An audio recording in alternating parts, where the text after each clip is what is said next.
Hey everyone, just a quick video for the DIY injector specialist. DIY 1KD FTV injector replacement specialists. They're in the VIP group that have done their training, they've watched the videos, and I've just got some other little tips for you so when you get to this stage you can have a bit of a look. But we'll let everybody know this because there's people that they sort of listen to me but not completely, and they don't fully agree but partly, and that's okay, each to their own, whatever you want to do. And they went and got their injectors wherever, and that's all right. And they're doing their EGR clean, whatever. And maybe you want to pull the EGR cooler here off and the manifold underneath there and clean it all out. But I just want to show you what this one looks like. This is a 2008 120 Prado. I'll say it again. There's no real pattern on which ones are going to be blocked up in there and not blocked up, and how blocked up on the EGR valve and that sort of thing. You can have low kilometre cars. I mean, we've seen them at 20,000, 30, 40,000. Pretty badly blocked up, and we see them sometimes higher kilometres that are not as blocked up, right? So EGR is certainly a yuck thing. And just to quickly say, in case you don't know what it is, exhaust gas recirculation, exactly that. Exhaust gases from that side through the port in the head, through the cooler to cool it down again, even though they want heat. And then of course that's why it's black. Does that make sense? So this had original injectors in it. It's a 2008, 2007 built injectors, originals. Is over there on the bench. Maybe this video will take a little bit longer than I planned, but I want to show you how, because somebody did ask me recently, oh, I just want to know if they're original injectors. So I'm going to show you a mark on the injectors that if you've got that tells you they are the originals. But there's still some other info here, right? So what I wanted to show you mainly was that manifold, what it's like, all right? So it's hard to get in there. All right, I'm going to sort of try a little bit, but not too hard because I've done it before. We're going to get in, twist it around inside out, back to front, and try and show you in that manifold. Like you can see the shape of it still. The worst of it's up around the top near the joint. Look down there, you're a bit upside down, kind of backwards, inside out, back to front or something. So you can still see the shape of the port. It's still a rectangle, it's not blocked up. Right, it's hard to show you, but scraping and vacuuming this sort of dry stuff out, this manifold's going to be fairly clear, and a lot of people put the plate with the 7mm hole, so that leaves the oil. The oil is that little bit of oil that ends up from your sump up through your crankcase ventilation system, comes up through that tube there, as long as you haven't got a catch can, right? And in your valve cover, and it goes back through and it goes in your intake and helps with a bit of lubrication and, you know, prevents corrosion, that sort of thing, which is not a bad thing. Lubricates your valves a bit instead of being dry, not a bad thing. You know, we've been through all that before. Check the playlists for more info. Playlists on our channel, gold. Anyway, my point is, this little hole here, it's usually not going to get blocked up either, but it's worth giving that a bit of a clean and a vac out just at that end there as well, right?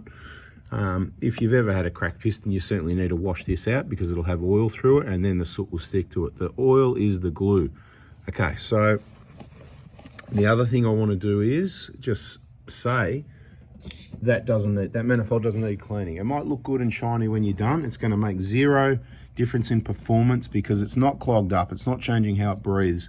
It's just absolutely not going to make any difference. It would be a waste of time to do that manifold job. It's a good one. But what we do is we scrape and vac what we can from there, and then we give it a wipe. And if you look forwards up there and around, you'll see what I mean. It's really clean. So if yours looks pretty much, you know, like that, right, have a good look. Check out the playlist, EGR information. Scrape and vac what you can. I wouldn't waste your time going past this stage here. Let's just have a look at the injectors on the bench now and let you know what the original ones look like, and we'll wrap this one up. So here they are, the injectors. We can read serial numbers and work out their month and year, which would be a bit difficult for you. And maybe that's one of our secrets that I don't want to let out as well, because we've got a lot of secrets as well.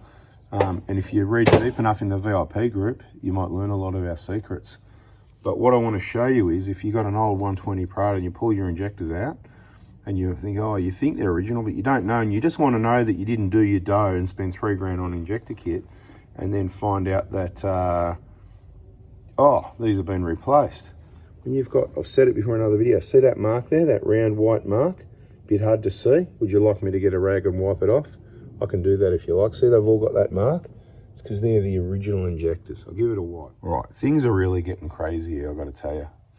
Because look at, you can rewind a bit if you want, but did you not see a white mark on that part of the injector right there on all of those 4 injectors, and I've just got this rag, just a simple rag, no cleaning product, and I've just wiped there, and there's nothing there. There's absolutely no mark there whatsoever. So the point of the video towards the end was, if you've got that mark with a round circle, right, those white stamp, they'll be original injectors. Now, obviously, we've got other ways of telling that these injectors were built in, what did I say before? 2007 is correct, right? But so if you see the stamp, you know what? They are originals. But if it hasn't got, you can just rewind and have another look if you want. I swear I saw white marks there and I wiped it and it's gone. So that's bizarre. And on that note, I don't know what to say next because that's just bizarre. Anyway, we'll catch you on the next one. Just remember, these are all single use only. They should all be replaced. The easy way to do the injector job right the first time is to remove that whole thing. Some people still like to leave that bolt in there, loosen off and just swing it, but it's still there in the way. It's still, then you're not replacing that washer. That means you're reusing it. It means it's a risk of a leak. Please just remove the whole line and replace all 5 of those because they're single use only. The one time it happens to you and the engine fills up with fuel, the engine oil fills up, you'll just wish that you did it right the first time, so please do that. Anyway, hit the like, subscribe, turn the bell on if you want, and we'll catch you on the next video. See ya.